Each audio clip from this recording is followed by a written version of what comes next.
네, 자본금이 이제 4천억 원으로 크진 않은데요. 네네네. 매출액 2015년도에 2조가 넘어섰어요.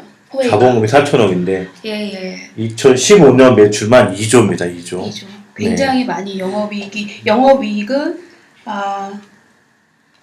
4,600? 4,600억이 넘는 거죠. 4,630억. 네. 그러니까 자본금을 넘어선 거예요. 영업이익만. 네네네. 한 해 영업이익만요. 네네. 그러니까 물은 정수기는 주로 누가 선택을 하냐면 주부들이 하잖아요. 네네. 그러니까 왜 정수기를 비싼 정수기를 선택을 하느냐. 렌탈료가 거의 5, 6만 원이 하더라고요. 네. 근데 왜 그걸 쓰냐면 주부들이 선택한 이유 아이들을 먹이기 위해서 좋은 물을 먹이기 위해서 선택을 합니다. 근데 그 품질 검사 기관은 제 정수기의 성능 검사 기관에 의뢰해서 성능이 이상이 없는지를 검사한 자료를 가지고 품질 검사 기관에서 인증을 주는 여부를 판단하게 됩니다. 그렇죠. 근데 문제는 그 품질 검사 기관을 지금 사무국을 한국공업협동조합, 정수기공업협동조합이 맡고 있어서 사실은 그 정수기를 생산하는 기업들이 만든 조합이 또 그 제품의 성능까지 인증하고 있는 모양새여서 객관성의 문제가 처음에는 별로 반응이 없습니다. 그리고 몇 달 정도 지나게 되면은 그 니켈 자체에 대해서 이제 몸에서 감작이라 해서 니켈에 대해서 이제 알러지 반응이 생기기 시작하게 됩니다. 그러면은 몇 달 지나고 난 다음에 이제 서서하게 피부 쪽에 경미한 정도의 피부 반응부터 나타나게 됩니다. 그래서 두드러기 양상도 나타나고 조금 더 지나게 되면은 아토피 피부염이 굉장히 심하게 되고 그것 자체가 이제 피부 쪽이 점점 염증 반응이 심한 거니까 몸에 좀 이런 반응을 보이는 비율 같은 경우도 굉장히 넓어져서 일상생활이 굉장히 힘들어지는 그런 사례까지도 오게 됩니다.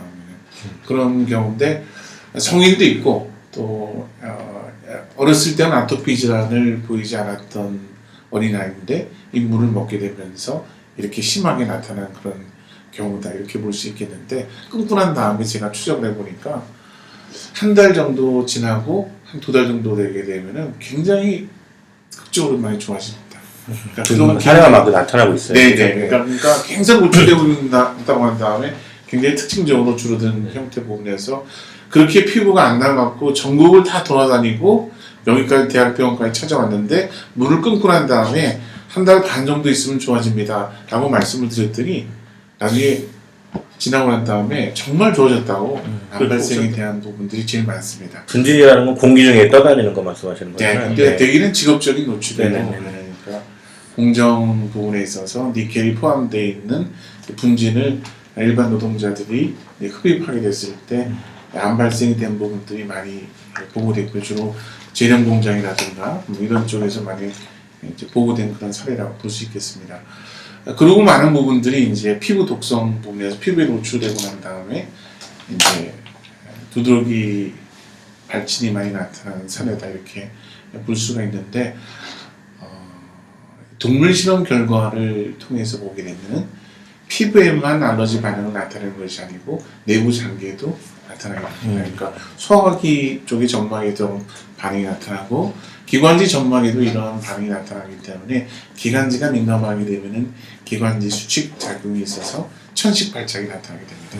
또 보면은 장 점막 쪽에 이런 부분에 대한 염증 반응이 있게 되면 역시 이제 장염이 발생되어서 반복적으로 복통이 와서 병원에 내원을 하게 됩니다. 또 이것 자체가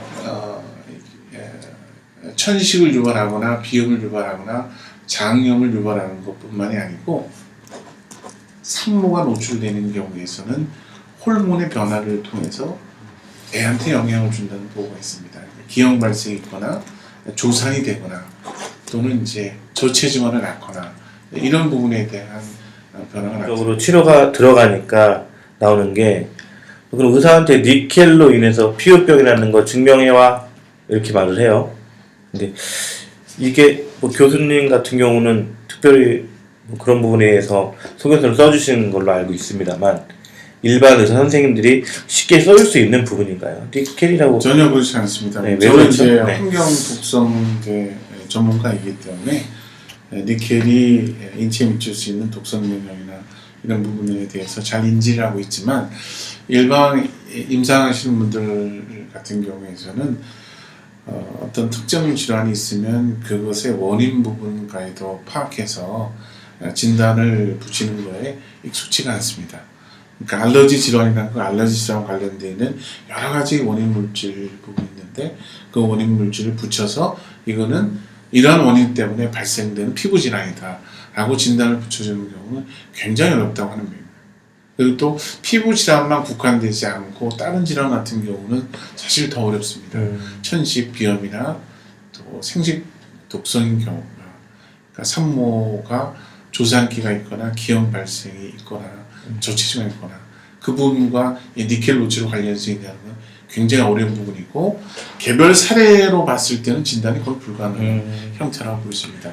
그러니까 여러 역학조사를 통해서 그것에 관한 노출 특성과 이런 부분들이 진단까지 결부되어서 다 파악이 가능했을 때 비로소 진단을 붙여줄 수 있는 건데 아마 시중에 가서 이렇게 니켈과 관련되어 있는 피부 질환이다 또 천식이다 이렇게 진단을 내릴 수 있는 경우에서는 극히 드물다고 보시면 됩니다. 거의 그런 말장난이라고 지금도 마찬가지예요. 정부에서는 전혀 뭐 위해성을 못 느끼는 것 같은데 가습기 살균제도 네. 제가 보면 경험을 했는데 초기에 보면은 정부가 네. 굉장히 우왕좌왕하면서 보건복지부가 못하고 환경부로 가고 환경부에서 못한다고 했을 때 국회에서 특별법을 제정하니까 그때서야 환경부가 받았어요.